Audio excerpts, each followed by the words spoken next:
The Business Owners Podcast is brought to you by Business and Enever Group with your hosts, Linda Reed Enever and Clive Enever. In each episode, we talk to other business owners about their experiences, challenges, and successes. We'll also share tips and advice on how to grow your business and achieve your goals. If you're a business owner or you're thinking about starting a business, then the Business Owners Podcast is for you. Welcome to the Business Owners Podcast. My name is Clive Enever and I am your host for this episode. I am a business strategist and I help people discover clarity to more easily engage with more of their ideal client more often. Today I'm having a conversation with Tom Adam of Canberra Martial Arts and Fitness. Hello Tom and welcome. Hey, my name's Tom and I'm the founder and chief instructor here at Canberra Martial Arts in Fitness in Canberra, of course. I'd like to introduce myself to everybody as I have an interesting story about how I got started. In 2003, I was assaulted late one night by a guy shaking my hand, and I decided that I needed to regain some agency, and I got back into martial arts, a passion I'd had from my youth. In 2011, had an opportunity to move to Canberra, and we decided to open a club on the side. My instructor never had many students, so I never thought I'd have more than 10. And within the first year, I had 50 students and a lease, and things went from strength to strength before one day in 2016, someone said, "That's a lovely hobby business." And I was so mad at myself that I didn't sleep for 2 days.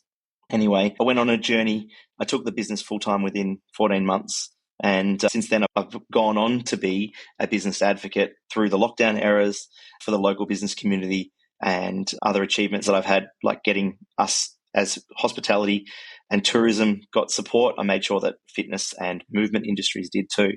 I now help other martial arts clubs grow their businesses, and we're about to open up a second club in Canberra.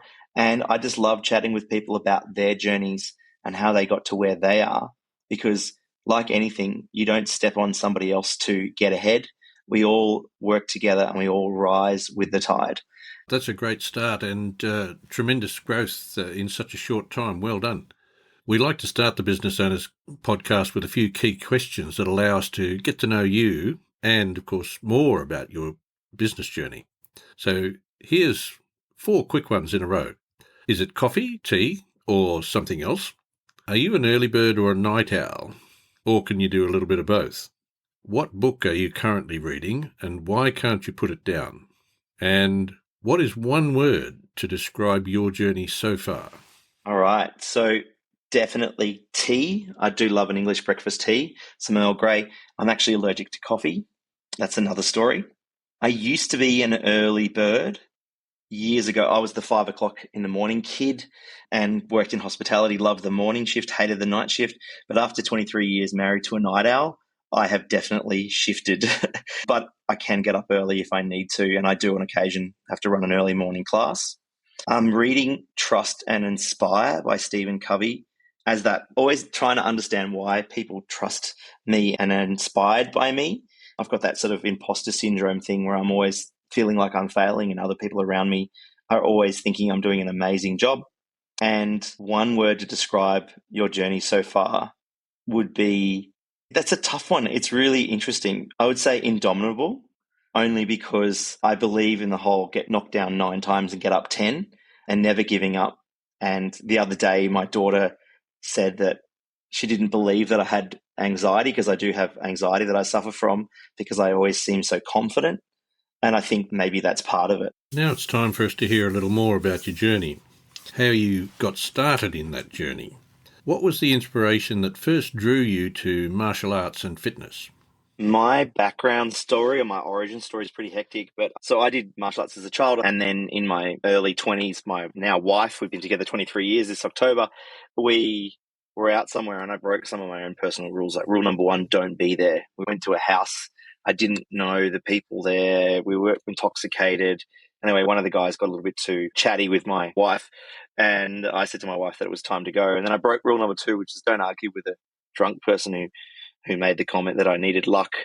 And I said I didn't need any luck. Anyway, long story short, as we were trying to extricate ourselves from the situation, his big friend pushed the little guy that was trying to fight me out of the way and said, "Look, mate, no hard feelings," stuck out his hand to shake my hand. and then proceeded to headbutt me in the face. Anyway, so I lost some agency, so I got into Hapkido and went fully into it. I got my black belt faster than so many people have, and I just really adored it, loved it. But what that turned into was an opportunity at the end of 2010 to move to Canberra. I thought I'd start a side gig, and I didn't spend a cent on advertising for the first 5 years of running my business. I went to 142 members without spending a cent on advertising because they bought into the passion that I had for the martial art. Were there any defining moments within your journey? Have there been any influential figures in your life or career so far who have helped you achieve to this stage? Along the way, I had defining moments. Like 2013, I had a schism. I lost nearly all of the black belts that I'd trained to that point because my Korean master had decided that he wants to convince them to open a club behind my back. But that meant that I changed the culture of my club, which made it even bigger. So I went from 80 down to 40 up to 120 members within a year. And there was this thing that happened in 2018 when I went into a massive depressive episode when I went full-time with the business. And the reason I went there is because I realized that I got into martial arts because of the passion that my father and I had shared when I was a child. He and I had watched bootleg. He was a flight attendant, so he brought back bootleg movies from Hong Kong. We'd watched Jackie Chan films and Bruce Lee and Jet Li and all these different films that I'd grown up watching, and martial arts was that safe place for me. And my father passed away when I was 13. So it's really that thing that through your life, there's this consistent message that martial arts means community to me, and that has propelled me to where I am now. So I focus more on what the community needs rather than what the actual club needs, and the club grows as a benefit of that. How do you balance your personal life and your business life? Can you share with us a challenge you've faced and how you've overcome it so that it might help others listening to the Business Owners podcast? My wife would say that I don't when it comes to balancing my personal life and my business life. I think there's an understanding that there's an amount of sacrifice when it comes to running your own business that a day job doesn't have. But you've got to think about the benefits to that as well, because ultimately, when you have a job, someone will make a decision that will impact you that could be negative, but it's outside of your control. There's nothing you can do about it. Running your own business is you set the heading. If things aren't working, you change direction. We've had issues when the girls were little. My eldest two were really little, having two kids under 3 years, and I'm teaching 2 nights a week. It was a real struggle not being able to do that. But then as they grew up and she was able to manage them, I was able to expand the evening classes. But it also includes me missing out on a lot of things on the weekend. I was lucky I could go and see my eldest daughter in her rugby grand final last year, but only because I've built the business to the point where I can actually take the time off now and invest in them.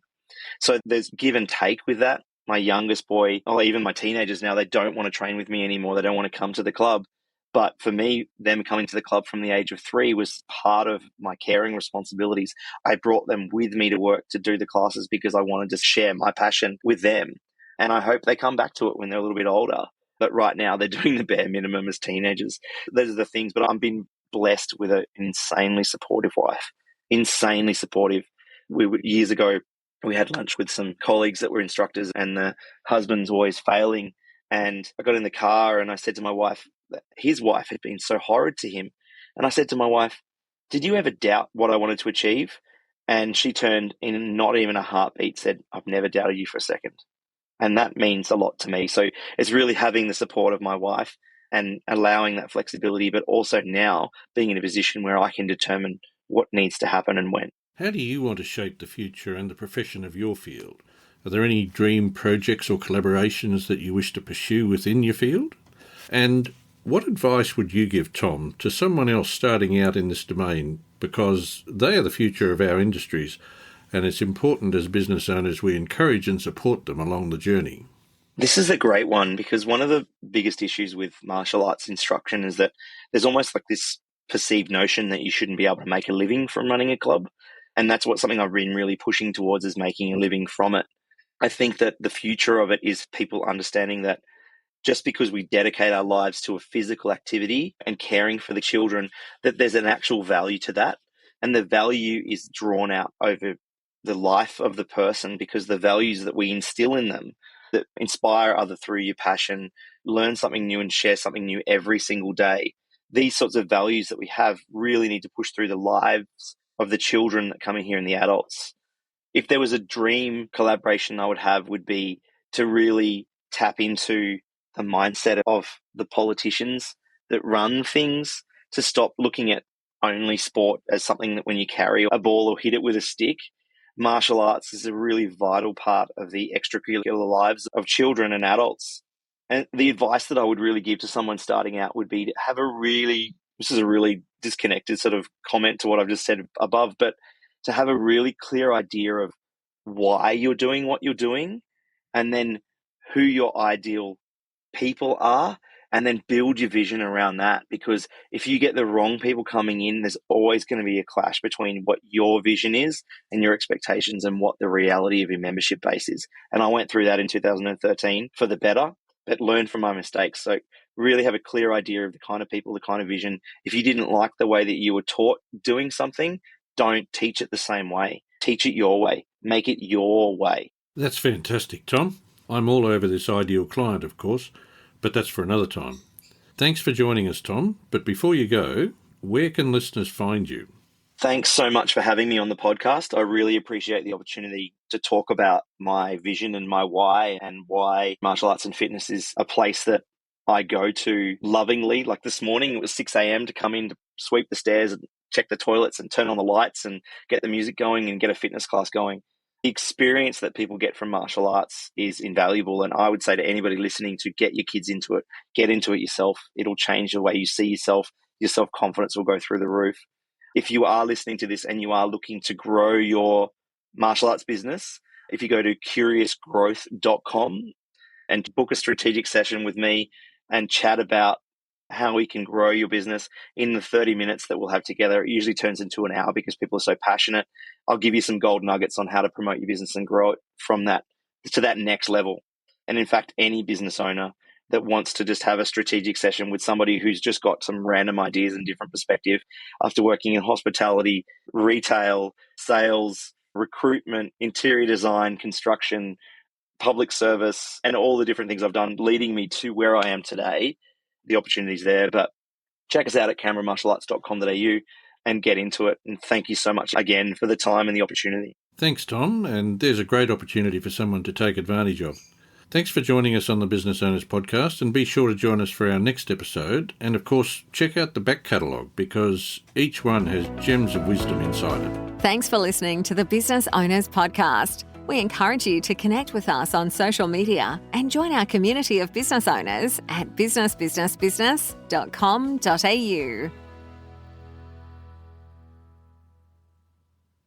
At Buyers Volkswagen, we've been family-owned since 1897, built on trust, driven by innovation. And now, buying your next Volkswagen is easier than ever. Shop online, customize your deal, and finalize everything from home. Just stop by to pick up the keys. It's that simple. Drive home a new 2025 Volkswagen Tiguan SFWD for $336 for 36 months with zero due at signing. The next generation shops online, and we're driving with them at columbusvolkswagen.com or visit us by the airport. See dealer for details. Offer ends 1/5/26.